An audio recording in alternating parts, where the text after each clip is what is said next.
You walk into Walmart for a gallon of milk, maybe a case of water, maybe some paper towels you didn't even plan on buying. And somehow, when you leave, you've spent $80. That's the Walmart model. Sell almost everything as cheaply as possible, get an enormous number of people through the door, and make the money on volume. Except there's a problem with that explanation. Walmart generated roughly $713 billion in total revenue last year. And after all the products, employees, stores, trucks, warehouses, and everything else, it made about $22 billion in net income. That's just over 3 cents of profit for every dollar of revenue. So how does a company making pennies on the dollar become one of the most powerful businesses in America? The answer starts with something Walmart has spent more than half a century building. Not a store, a machine. And once you understand the machine, a strange $2.3 billion purchase suddenly makes perfect sense. Because Walmart didn't buy a television company because it wanted to sell more TVs. It bought something much more valuable: access to your attention. Back in the 1960s, Sam Walton made a bet that looked almost backwards. Most retailers wanted to make a big profit on every item.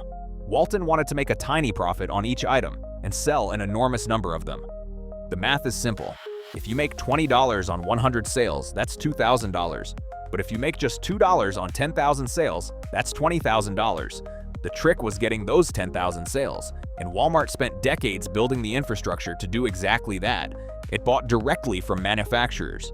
It built massive distribution centers, it developed its own transportation network, and it became famous for a system called cross-docking, where products arriving from suppliers can be sorted and moved towards stores without spending much time sitting in a warehouse.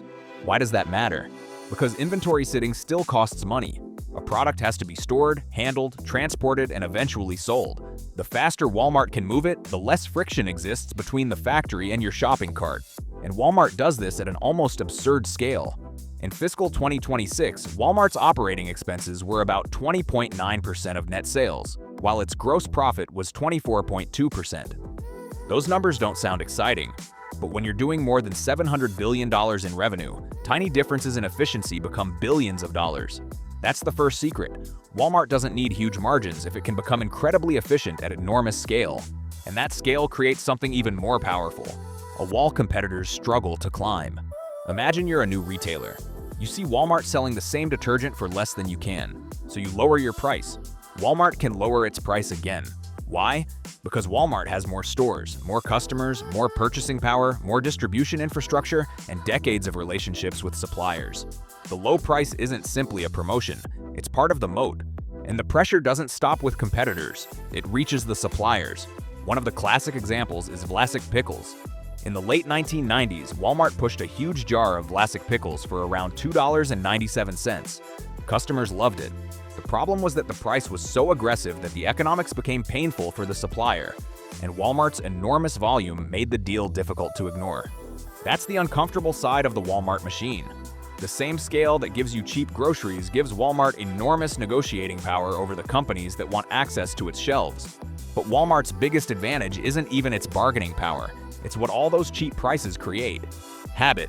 If you believe Walmart is almost always going to be one of the cheapest places to shop, you don't need to spend hours comparing prices. You just go there. And that matters because Walmart doesn't just want your money, it wants your traffic. Today, Walmart says roughly 280 million customers and members visit its stores, clubs, and digital platforms every week across 19 countries. Think about what that means. Hundreds of millions of shopping decisions every week. And every one of those transactions creates information: what people buy, when they buy it, which brands they choose, which products they search for, what they buy together, and what they stop buying. That information is incredibly valuable, and Walmart has been collecting versions of it for decades. This is where the business starts changing. Because if Walmart knows what you're likely to buy, it doesn't just have a better retail operation. It has something advertisers desperately want: an audience with purchasing intent. Imagine you open the Walmart app and search for paper towels. 3 products appear at the top. One of them has a little label saying "Sponsored." That position isn't necessarily there because Walmart thinks it's the best paper towel, a brand paid to be there. This is Walmart Connect, Walmart's advertising business, and it's becoming a serious business. Global advertising grew 37% in Walmart's fourth quarter of fiscal 2026, with Walmart Connect in the US growing 41%. And here's why Walmart loves this business. Selling you a physical product requires inventory. It requires a supplier, a truck, a warehouse, a shelf, employees. and a checkout. Showing an additional digital advertisement doesn't require any of those things. The economics are fundamentally different. Walmart itself says advertising and membership fees are helping diversify its profit sources. In fact, in the fourth quarter of fiscal 2026, those two businesses together represented nearly 1/3 of Walmart's operating income. Read that again. Advertising and membership fees were not anywhere close to 1/3 of Walmart's revenue, but together they generated nearly 1/3 of its operating income in that quarter. That's the transformation happening underneath the stores. Walmart is still a retailer, but it's increasingly building businesses around the retailer. And then came VIZIO. In 2024, Walmart agreed to pay approximately $2.3 billion for VIZIO. At first glance, it sounds bizarre. Why would the world's biggest retailer spend billions buying a television company? Because Walmart wasn't really buying televisions. It was buying the SmartCast operating system and connected TV ecosystem behind them. At the time of the acquisition, VIZIO said its platform had more than 19 million active accounts. And something even more important, VIZIO had already built an advertising business. In fact, Walmart said VIZIO's Platform Plus segment, which consisted largely of advertising, accounted for all of the company's gross profit. So look at what Walmart suddenly has. Walmart knows what you buy. VIZIO can know what you watch. Walmart Connect can sell advertisers access to consumers. And Connected TV gives Walmart another screen on which to reach them.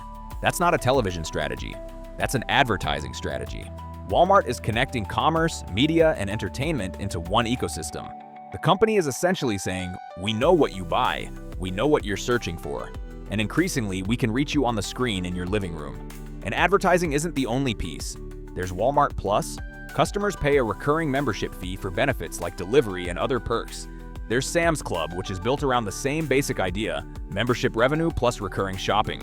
There's Walmart's third-party marketplace, where outside sellers can use Walmart's platform to reach customers. And there's e-commerce, which Walmart grew 24% globally in fiscal 2026. All of these businesses reinforce the same underlying asset, scale. More customers create more transactions. More transactions create more data. More data makes advertising more valuable. Advertising helps suppliers sell more products. More products create more reasons to visit Walmart. And more visits create even more data. It's a flywheel. And that's why the comparison with Amazon is so important. Amazon discovered that once you control a massive shopping audience, you don't have to make all your money from selling products. You can make money from the businesses surrounding the transaction: advertising, memberships, marketplace fees, cloud services in Amazon's case. Walmart is building its own version of that strategy around the physical retail network it already owns. But there's another side to this machine. Walmart employs roughly 2.1 million people worldwide. Its scale provides enormous savings for consumers. For a family trying to stretch every dollar, those savings are real.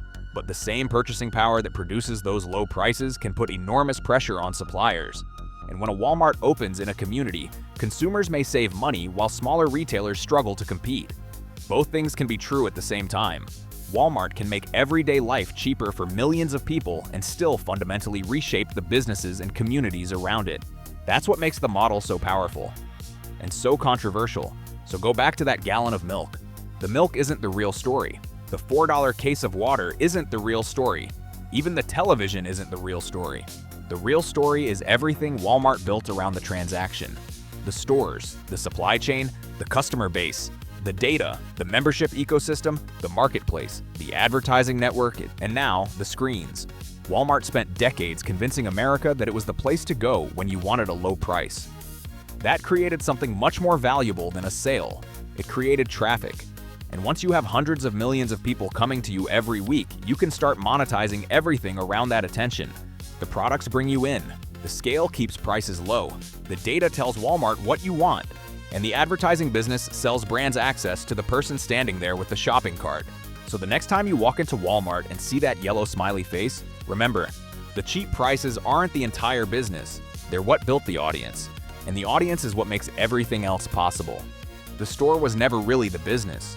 The business was everything Walmart could build around the people inside it. And increasingly, that includes you.